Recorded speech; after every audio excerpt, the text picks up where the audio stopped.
The mysterious execution of Mata Hari, WW1's most famous spy. She blew kisses to her executioners before 12 rifles ended the life of the world's most famous spy. Or did they? On October 15, 1917, a Dutch exotic dancer turned alleged German agent faced a French firing squad at Vincennes Fortress. But the evidence against Mata Hari was so thin that historians still debate whether France executed an innocent woman to boost wartime morale. What is certain is that Margaretha Geertruida Zelle, who reinvented herself as the mysterious Mata Hari, became the ultimate scapegoat in a war that was devouring an entire generation of young men.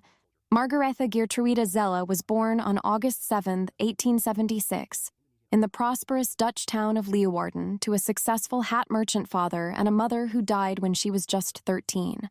Her father's business collapsed when she was a teenager, shattering the comfortable middle-class life she had known. At 18, desperate to escape her circumstances, she answered a newspaper advertisement from Rudolf MacLeod, a Dutch colonial army officer 21 years her senior who was seeking a wife.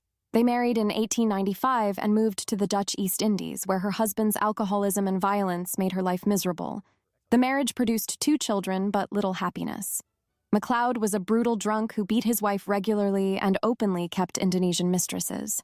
Their son Norman died mysteriously in 1899, possibly poisoned by a disgruntled servant seeking revenge against MacLeod. The tragedy destroyed what little remained of their relationship. In 1902, Margaretha abandoned her abusive husband and surviving daughter, fleeing to Paris with nothing but determination to reinvent herself completely. She would never see her daughter Louise again. Paris in 1905 was hungry for exotic entertainment, and Margaretha Zelle was ready to feed that hunger. She created the persona of Mata Hari, claiming to be a sacred temple dancer from Java who had learned ancient Indonesian dance rituals. The name meant Eye of the Dawn in Malay, and she spun elaborate tales about her mystical training in Eastern temples. None of it was true, but Parisians didn't care. Her sensual performances, which involved gradually removing layers of jeweled veils and costumes, scandalized and thrilled audiences who had never seen anything like her exotic act. Mata Hari became an overnight sensation in Belle Époque, Paris. She performed at the Musée Guimet, convincing museum officials that her dances were authentic cultural presentations rather than erotic entertainment. Her performances featured elaborate costumes, dramatic lighting, and movements that suggested ancient religious rituals while revealing more flesh than Parisian society was accustomed to seeing on stage. She claimed her art was spiritual rather than sexual, though the distinction was lost on her predominantly male audiences, who came to see the mysterious woman from the East. Her success as a performer opened doors to Paris's high society, where she became the mistress of wealthy and powerful men. Military officers, government officials, and business leaders competed for her attention, showering her with gifts and money in exchange for her companionship. Mata Hari lived lavishly, maintaining apartments in Paris and other European cities while traveling constantly between lovers and performances. She spoke multiple languages fluently and moved effortlessly through the upper echelons of European society. When World War I erupted in 1914, Mata Hari's lifestyle became increasingly dangerous. Her lovers included military officers from multiple countries, and her constant travel between warring nations made her an obvious target for suspicion. French counterintelligence began monitoring her activities, convinced that her access to high-ranking officers made her a likely spy. However, they had no concrete evidence of espionage activities, only suspicions based on her relationships and movements. The French military was desperate for scapegoats to explain their devastating losses on the Western Front. Hundreds of thousands of French soldiers had died in futile offensives, and the public was demanding explanations for the military disasters.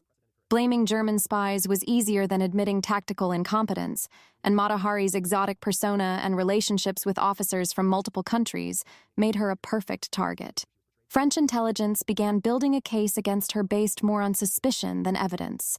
In February 1917, French authorities arrested Mata Hari at the Hotel Élysée Palace in Paris on charges of spying for Germany. The arrest came as she was preparing to travel to The Hague to visit her daughter, whom she hadn't seen in 15 years. Captain Georges Ledoux, head of French counterintelligence, had been tracking her movements and convinced his superiors that she was Agent H-21, a German spy who had supposedly provided crucial intelligence to the enemy. The evidence for this claim was virtually non-existent.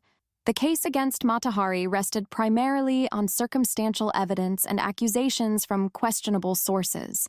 French prosecutors claimed she had received payments from German officers for classified information, but they could produce no proof of these transactions or identify specific intelligence she had allegedly provided. Her defense attorney, Edouard Clunet, was 70 years old and had been one of her lovers, creating a conflict of interest that compromised her legal representation. The trial was conducted in secret, denying her the opportunity for public vindication. Captain Ledoux testified that intercepted German communications referred to Agent H-21, whom he claimed was Mata Hari. However, these communications were suspiciously vague and could have referred to any number of people. The prosecution's case relied heavily on guilt by association, arguing that her relationships with German officers proved her treasonous activities. They could not explain how a woman with no military knowledge could have obtained valuable intelligence, or why the Germans would have trusted such an obvious suspect with important secrets. The military tribunal that tried Mata Hari was predisposed to find her guilty regardless of the evidence. France needed a victory against German espionage, even if it meant executing an innocent woman. The judges ignored glaring inconsistencies in the prosecution's case and dismissed defense arguments about the lack of concrete evidence. Her exotic background, foreign nationality, and unconventional lifestyle made her an easy target for wartime xenophobia and moral prejudice. On July 24, 1917, the military court found Mata Hari guilty of espionage and sentenced her to death. The verdict was based more on suspicion and wartime hysteria than actual proof of guilt. Her conviction served French propaganda purposes by suggesting that their intelligence services were successfully combating German espionage networks.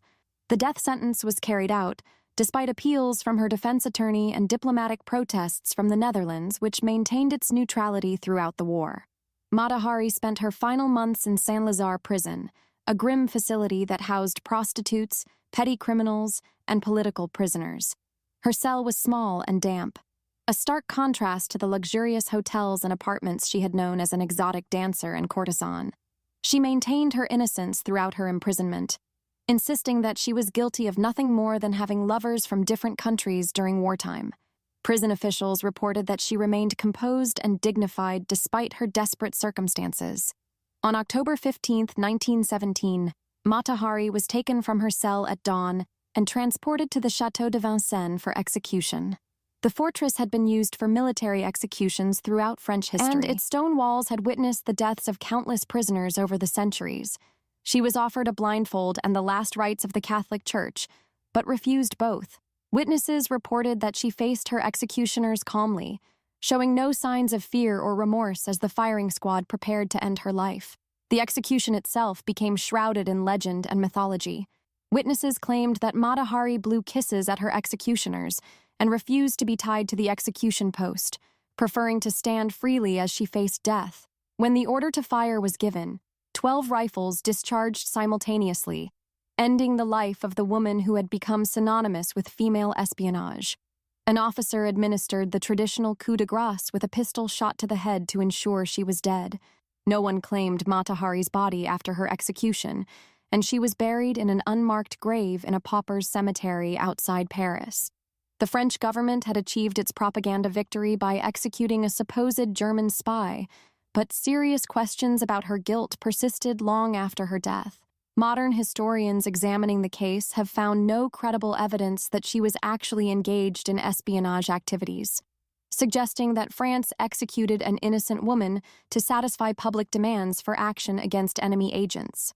The Mata Hari case became a symbol of wartime injustice and the dangers of scapegoating during national crises.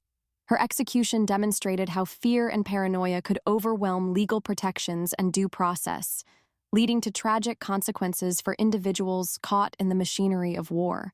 The lack of concrete evidence against her, combined with the secret nature of her trial, raised serious questions about the fairness of military justice during wartime emergencies. Declassified documents released decades after her death have failed to produce any evidence supporting the charges against Mata Hari. German intelligence files captured after World War II contain no references to her as an agent, and historians have found no proof that she ever provided classified information to enemy forces. The case appears to have been built entirely on circumstantial evidence and the need for a high-profile conviction to boost French morale during a devastating war. Contemporary research on wartime justice and scapegoating has identified patterns similar to those seen in the Mata Hari case. Studies of judicial proceedings during national emergencies have shown how fear and prejudice can corrupt legal systems, leading to convictions based more on public sentiment than actual evidence. Her case remains a cautionary tale about the importance of maintaining legal protections even during times of national crisis. Thank you for watching Death Chamber. Death.